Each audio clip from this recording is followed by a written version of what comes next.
జగన్మోహన్ రెడ్డి నిన్న ఆ ఆక్వా రైతుల దగ్గరికి వెళ్ళి కలిసి రావటం, అక్కడి నుంచి ఇక్కడికి రావటం, అది అయినప్పటి నుంచి కొంచెం వైసీపీ దూకుడు పెంచే దిశలో ఉందన్నది ఇప్పుడు మనం అన్ని మీడియాల్లో అదే వాళ్ళు రకరకాల ఉదాహరణలతో చెప్తున్నారు. ఈ రోజు ఆయన మళ్ళీ తమ పార్టీకి ఉన్న కొద్దిమంది పార్లమెంట్ సభ్యులతో సమావేశమై ఢిల్లీలో ఎలాంటి వ్యూహం అనుసరించాలి ఏంటి అవన్నీ రూపొందిస్తున్నారు. అంటే ఏమాత్రం తగ్గకూడదు, ప్రతి అంశం లేవనెత్తాలి, మనమే దాన్ని ముందుకు తీసుకుపోవాలి అనే వైఖరితో వాళ్ళు ఉన్నట్టుగా కనిపిస్తుంది. ఈ స్పీడ్ ఎక్కడి వరకు పోయిందంటే ఈ కంపారిటివ్గా కూటమిలో ఈ కాలంలో కొన్ని తెలుగుదేశంలో కానీ జనసేనలో కానీ సమస్యలు రావడం వల్ల దాన్ని కూడా వీళ్ళు ఉపయోగించుకుంటున్న ఒక పరిస్థితి.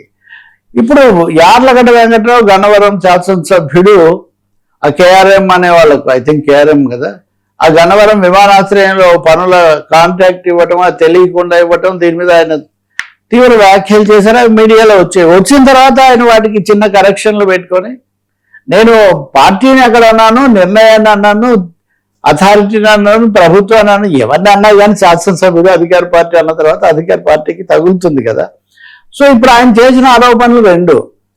ఉత్తరాది సంస్థ 80% పనులు 300 కోట్లకు చేస్తే 20% పనులే 207 కోట్లకు మీరు ఎందుకు ఇచ్చారు? ఈ కాంట్రాక్ట్ తీసుకున్న వ్యక్తి వల్లభనేని వంశీకి సన్నిహితుడు. ఈ రెండు ఆరోపణలు చేశారు. మూడోగా ఆయన మీడియాకు కూడా క్లాసులు పీకారు. మీరు ఇలా చెప్తే ఎట్లా, నేను అది కాదు కదా, మీడియా చేసిన తప్పేం లేదు, నిజానికి మీడియా కొంచెం లోకీలోనే ఇచ్చింది ఇది. అయితే ఇప్పుడు వంశీ చాలా ఆశ్చర్యకరంగా హఠాత్తుగా వెంటనే చంద్రబాబు నాయుడు గారికి ప్రభుత్వానికి లేఖ రాశారు. ఈయన చేసిన ఆరోపణలు ఇవన్నీ కూడా మీరు వెంటనే పూర్తి విచారణ జరపండి. ఇక్కడ వంశీ లేఖలో రెండు డబుల్ ఎడ్జ్డ్ నైఫ్ లాగా రెండు వైపులా పదునుంది. ఒకటేమో నాకు సంబంధం అది ఇది అన్నారు, నాకేం సంబంధం లేదు, కానీ ఉందో లేదో మీరే విచారణ జరిపి తేల్చండి.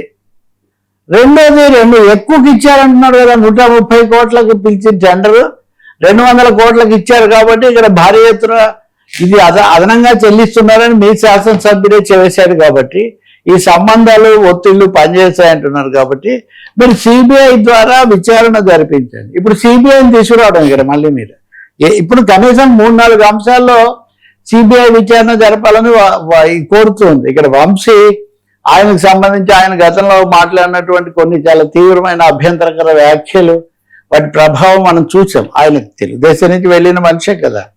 ఇప్పుడు మళ్ళీ ఆయన చంద్రబాబు నాయుడుకు లేఖ రాయటం, సరే ప్రభుత్వం సహజంగా స్పందించినట్టుగా లేదు, కానీ